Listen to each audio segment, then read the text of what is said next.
Qui aurait cru que parmi tous les membres de la Nexus historique, seul le rouquin Heath Slater catcherait encore à la WWE. Ni Wade Barrett ni Ryback, rapidement désignés comme futurs champions du monde, n'ont eu la longévité du One Man Band.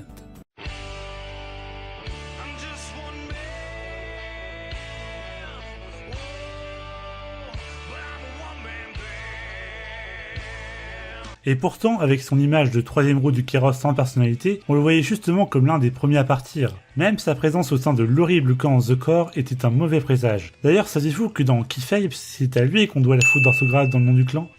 Ah, le pauvre. Tout portait donc à croire qu'après la dissolution du corps et une suspension pour non-respect de la Wellness Policy, Slater allait se retrouver au mieux dans les méandres de la carte. Et vous savez quoi? C'est exactement ce qui est arrivé. Et c'est là que tout son talent s'est révélé.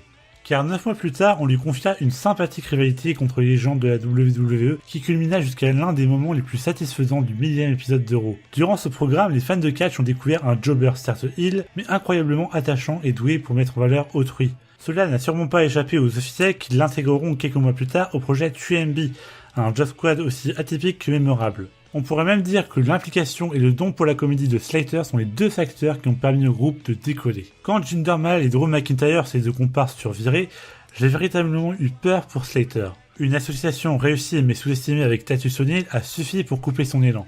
Pire, son horrible période social outcast l'a éloigné des cœurs jusqu'au Brain Split, où il était réduit à l'état de punchline dont littéralement personne ne voulait. Enfin, c'est ce qu'on pensait à l'époque. Il s'agissait en fait d'une seconde chance. Cette nouvelle storyline où il suppliait les managers de le signer l'a totalement relancé. Ces segments, ces I Got Kids et même une interaction de prestige avec Brock Lesnar lui ont redonné sa pop et sa superbe. Tout cela a culminé vers Backlash 2016 où lui et Rhino sont devenus à la surprise générale les premiers champions tag team de SmackDown. Le push fut aussi bref qu'agréable, mais il a prouvé une chose, que Slater pouvait toujours avoir le public et la WWE dans sa poche. La position de jobber dans la plus grande fédération du monde n'a peut-être pas l'air enviable, mais elle n'en reste pas moins aussi technique que celle de main eventer. Il faut savoir être une valeur sûre aussi basse soit-elle, promouvoir son adversaire, avoir l'air nul sans être bouffon, susciter de l'empathie. Tout cela, Heath Slater l'a maîtrisé. Rappelons-nous que nous sommes dans une période où la WWE emploie plus d'une centaine de catcheurs. Le bas de la carte est plus que jamais synonyme de désamour. Et y tirer son épingle du jeu est un véritable exploit.